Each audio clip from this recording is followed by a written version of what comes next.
السلام علیکم ویورز، امید ہے کہ آپ سب ٹھیک ٹھاک ہوں گے۔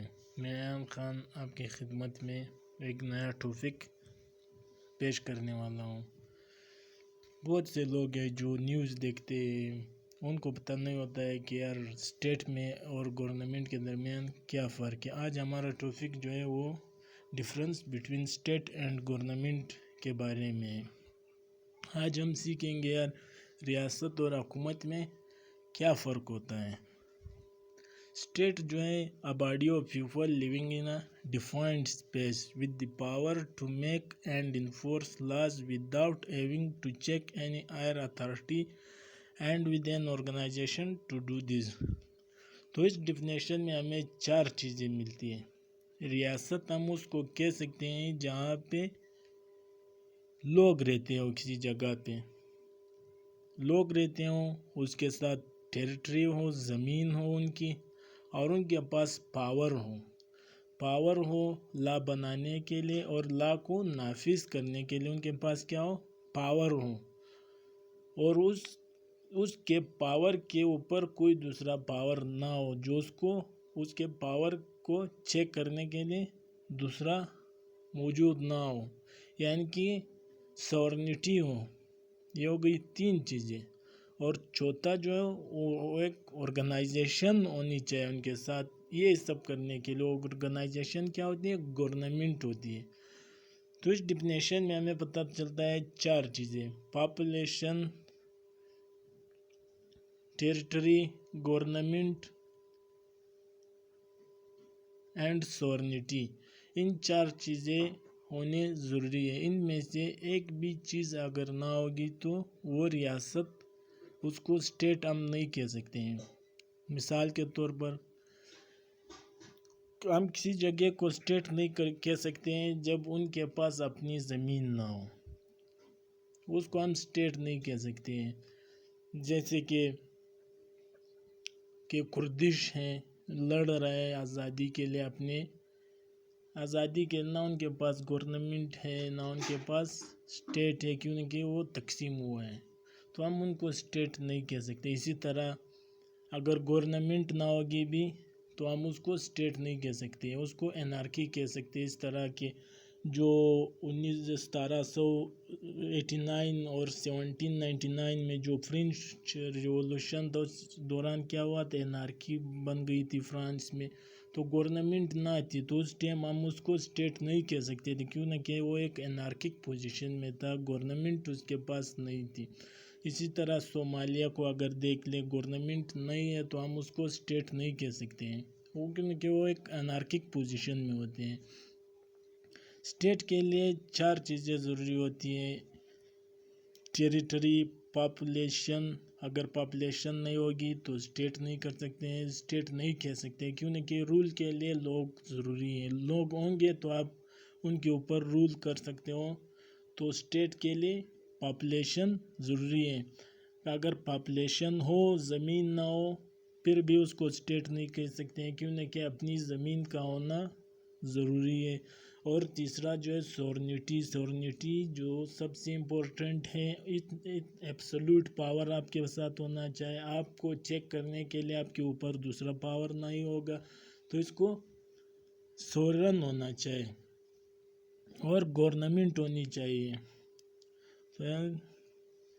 تو یہ تو ہو گیا، پہلا ہے پاپولیشن کا ہونا، اسٹیٹ کے لیے ضروری ہے، پرماننٹ پاپولیشن ہونی چاہیے۔ Size of population doesn't matter, چاہے چھوٹا سائز ہو یا زیادہ سائز ہو، پاپولیشن کا اس پہ کوئی اسٹیٹ پہ اثر نہیں پڑتا ہے۔ موناکو جو کہ سب سے چھوٹا اسٹیٹ ہے دنیا کا، اس کی جو تعداد ہے وہ کتنی ہے؟ 27,000 سے بھی کم ہے اس کے پاپولیشن، تو اس کو ہم اسٹیٹ کہہ سکتے ہیں، کیونکہ اس میں پاپولیشن ہے، اس کی اپنی ٹیریٹری ہے، چاہے چھوٹی ٹیریٹری کیوں نہ ہو، چھوٹی زمین کا کیوں نہ ہو، کم تعداد میں لوگ وہاں پہ نہ ہو، کیونکہ ہم اس کو اسٹیٹ کہہ سکتے ہیں، کیونکہ ان کے پاس گورنمنٹ ہے، پاپولیشن ہے، ٹیریٹری ہے اور سورنٹی ہے، تو اس کو ہم اسٹیٹ کہہ سکتے ہیں۔ اسی طرح ٹیریٹری آ گئی، ٹیریٹری کا بھی اسی طرح ہے، چھوٹی زمین ہو بڑی زمین ہو اس پہ کوئی فرق نہیں پڑتا ہے، اس کو ہم اسٹیٹ کہہ سکتے ہیں، اس کے اوپر کوئی وہ نہیں ہو سکتا ہے۔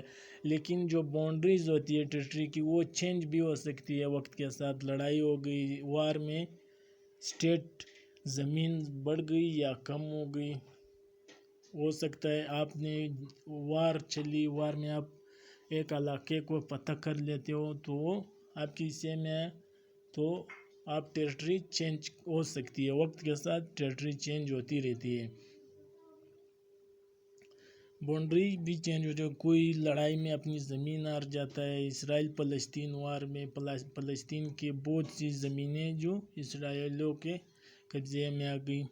اسی طرح وار میں لوز اور ون ہوتا ہے ٹیریٹری کا۔ تیسرا جو چیز ہے جو چوتھا ہے کہ ٹیریٹری آپ بوائی بھی کر سکتے ہو، خرید بھی سکتے ہو، کسی دوسرے اسٹیٹ سے آپ نے زمین خریدی یا ٹیریٹری خرید لی تو اس کو آپ اپنے اسٹیٹ میں ڈال سکتے ہو، اس سے آپ کی ٹیریٹری باؤنڈریز کیا ہوئی چینج ہو گئی، کیونکہ آپ نے زمین لی تو آپ کی جو ٹیریٹری ہے وہ بڑھ گئی۔ تیسرا جو ہے سورنیٹی، ڈیفینیشن میں بتایا گیا تھا یار کہ ٹیریٹری جو ہے وہ امپورٹنٹ چیز ہے، سورنیٹی جو ہے وہ امپورٹنٹ چیز، سورنیٹی کے اگر سورنیٹی نہ ہوگی تو اسٹیٹ میں کیا ہوگا، انارکی ہوگی، انارکی مثال کے طور پر صومالیہ ہو گیا، اس طرح بہت سے اسٹیٹس سے، البینیا ہو گیا، جمائکا ہو گیا، انگلش جو سیول وار تھا اس کے درمیان بھی انارکی پڑ گئی تھی تو اسٹیٹ ختم ہو گیا تھا کیونکہ لوگ لڑ رہے تھے۔ تو سورنیٹی، اس لیے سورنیٹی کا جو مین ڈیفینیشن ہے کہ یار آپ لا بنا سکے اور لا کو کیا کر سکے، انفورس کر سکے، اور وداؤٹ چیک آپ کے اوپر کوئی اتھارٹی نہ ہو، آپ کے اوپر کوئی پاور نہ ہو، اس کو کیا کہتے ہیں، سورنیٹی کہتے ہیں۔ جیسے کہ یہاں پہ لکھا ہوا ہے the ability to rule absolutely within a given area، سورنیٹی اس چیز کو کہتے ہیں یار کہ آپ کسی جگہ پہ رول کر رہے ہو بغیر کسی دوسرے کے مداخلت کے، آپ رول کر رہے ہو تو اس کو سورنیٹی کہتے ہیں۔ تو یہاں پہ آتا ہے گورنمنٹ، گورنمنٹ وہ آرگنائزیشن ہوتا ہے جو کیا کرتا ہے، لاز بناتا ہے اور لاز کو کیا کرتا ہے، نافذ کرتا ہے، جو organization that makes and enforce the laws. تو گورنمنٹ ایک سمپل سے آپ کہہ سکتے ہیں کہ یار اسٹیٹ کا ایک حصہ ہوتا ہے، ایک پارٹ ہوتا ہے گورنمنٹ لوگ بناتے ہیں، ایک آرگنائزیشن ہوتا ہے جو لوگوں کی خدمت کے لیے ہوتے ہیں، ان کا جو مین کام ہوتا ہے keeping order, protecting the country, providing the services میں کیا آتے ہیں، مثال کے طور پر لائبریری بنانا، اسٹوڈنٹس کے لیے لائبریریز بنانا، روڈز بنانا۔ بدقسمتی سے ہمارے ملک میں مختلف حساب ہے، نہ لائبریریز ہیں، نہ اسکول سسٹمز برابر ہیں، جو امیر ہوتے ہیں وہ پرائیویٹ اسکول میں پڑھ رہے ہوتے ہیں، جو غریب ہوتے ہیں تو انفارچونیٹلی میں کیا بول رہا تھا کہ بدقسمتی سے ہمارے یہاں مختلف سسٹم چل رہا ہے، امیر کے بچے پرائیویٹ اسکول میں پڑھ رہے ہوتے کیونکہ وہاں پہ انگلش ہوتی ہیں، ہمارے یہاں غریب جو پرائیویٹ سرکاری اسکول میں جو پڑھتے ہیں اردو میڈیم میں، وہ بیچارے 10ویں پاس کرنے کے بعد جب کالج جاتے ہیں، اسکول میں تو وہ پڑھتے ہیں، ریاست اور حکومت جب وہ کالج جاتے ہیں تو ان کے سامنے نئی چیزیں آتی ہے کہ یار گورنمنٹ اینڈ اسٹیٹ، تو وہ پریشان ہوتی ہے، اسٹیٹ کیا ہے، گورنمنٹ کیا ہے، ہم نے تو ریاست اور حکومت کے بارے میں پڑھا تھا، یہ کیا ہے۔ اسی طرح بہت سے بچے ہوتے ہیں ان کو جو ڈاکٹر بننا چاہتے ہیں، وہ ادھر اسکول میں، سرکاری اسکول میں اردو میں پڑھتے ہیں، جب کالج جاتے ہیں وہاں پہ کیا ہوتا ہے، سارا سسٹم انگلش میں ہوتا ہے، تو وہ جو پہلا چیپٹر ہوتا ہے بائیولوجی کا وہ ان کو سمجھ نہیں آتا، حالانکہ ان کو آتا ہوگا، ان نے پڑھا ہوگا، لیکن یہاں پہ ایک دم انگلش پہ آ جاتے ہیں تو ان کو پتہ نہیں ہوتا ہے کہ یار ہم کیا کریں۔ تو اس لیے انشاءاللہ امید ہے کہ میں اور بھی ویڈیوز بناؤں گا ڈفرینٹ ٹاپکس کے بارے میں، تاکہ لوگوں کے کچھ کام آ سکے، لوگ کچھ سیکھ سکیں۔ تو تھینکس فار واچنگ. ویڈیو کو لائک کریں، چینل کو سبسکرائب کریں، شیئر کریں.